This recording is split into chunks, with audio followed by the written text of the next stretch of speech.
दोस्तों हाल ही में मेरी गुड्डू से बात हुई। गुड्डू राजस्थान का एक किसान है जिसके पास मात्र 10 बीघा जमीन है, यानी कि 6.25 एकड़ जमीन है। और गुड्डू कहता है कि 6.25 एकड़ जमीन में उसकी जिंदगी अच्छे से खुशहाली से कट रही है। तो मैंने पूछा ऐसे कैसे भाई, कि कर्जा नहीं है आप पे? तो बोला कि 1 रुपए का भी कर्जा नहीं है और कभी भी आड़तीए के पास पैसे लेने नहीं जाता, किसी भी प्रकार का बैंक का जो लोन है वो नहीं है। बच्चे अच्छे स्कूल में पढ़ रहे हैं, सब मस्त चल रहा है।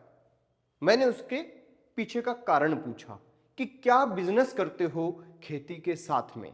तो उसने कहा करता तो खेती ही हूं, लेकिन खेती के अंदर कुछ ऐसी चीजें जोड़ ली हैं अपने साथ कि मेरे को पूरे साल पैसे का फ्लो बना रहता है, यानी हर दिन मेरे घर पैसा आने का एक सिस्टम बना हुआ है। तो मैंने पूछा ये कैसे? तो उन्होंने बताया कि मैं एक किसान हूं, मेरे पास किसानी के लिए जो औजार चाहिए वो औजार सब उपलब्ध है। चाहे वो कल्टीवेटर है, चाहे वो सुहागा है, चाहे तवैया हैं, जिस भी प्रकार के खेती के अंदर इस्तेमाल होने वाले जो आपके संसाधन होते हैं वो उनके पास सब है। तो उन्होंने कहा कि मैं एक तो उन्हें वेल मेंटेन्ड रखता हूं और दूसरा उन्हें इस तरीके से तैयार रखता हूं कि किसी को जरूरत हो तो उसे किराए पे दे देता हूं, और जब खुद फ्री होता हूं तो खुद किराया भी करता हूं। यानी कि मैं केवल 6.25 एकड़ भूमि के लिए ही अपने सभी जो औजार हैं वो नहीं रखता। वो औजार मैं इस तरीके से तैयार करके रखता हूं कि अगर मेरे गांव के किसी भी फार्मर को जरूरत है तो मैं उसे किराए पे घंटे के हिसाब से, दिन के हिसाब से दे सकूं।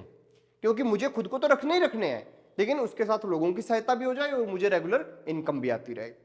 दूसरा उन्होंने बताया कि सबसे ज्यादा फार्मर्स के साथ जो प्रॉब्लम होती है वो ये होती है, अगर हम हरियाणा और पंजाब की बात करें तो वहां पे ये है कि छोटे फार्मर को बीज के लिए, खाद के लिए, स्प्रे के लिए, हर एक चीज के लिए पैसा लेने जाना होता है आड़तीए के पास। आड़तिया उन्हें पैसा देता है, उसके ऊपर ब्याज लगाता है। 6 महीने बाद जब वो फसल लेके जाएगा तब आड़तिए का पैसा चुका पाएगा, तो इतने दिन में उसके ऊपर ब्याज भी लग जाता है। और खेती के अंदर भी और बिजनेस की तरह होता है कि लगभग 4-5 साल में एक बार ऐसा टाइम आता है कि अचानक फसल जो है वो धोखा दे देती है।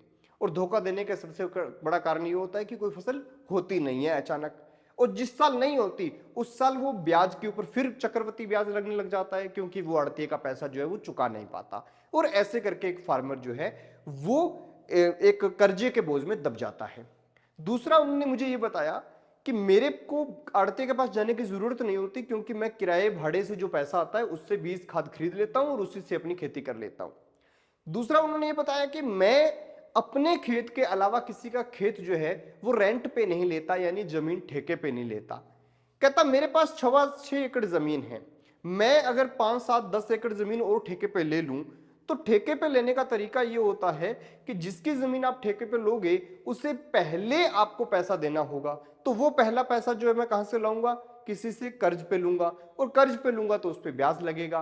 तो उनका कुल मिला के कहना यह है कि जितनी जमीन अपने पास है उसके ऊपर खेती कीजिए, और उसी के साथ साथ अपने खेती के संसाधन जो हैं उनको इतना मजबूत रखिए, औजारों को इतना अच्छा रखिए कि आप उनसे रेंट भी कर सकें, यानी केवल अपनी खेती पे डिपेंड नहीं रहना।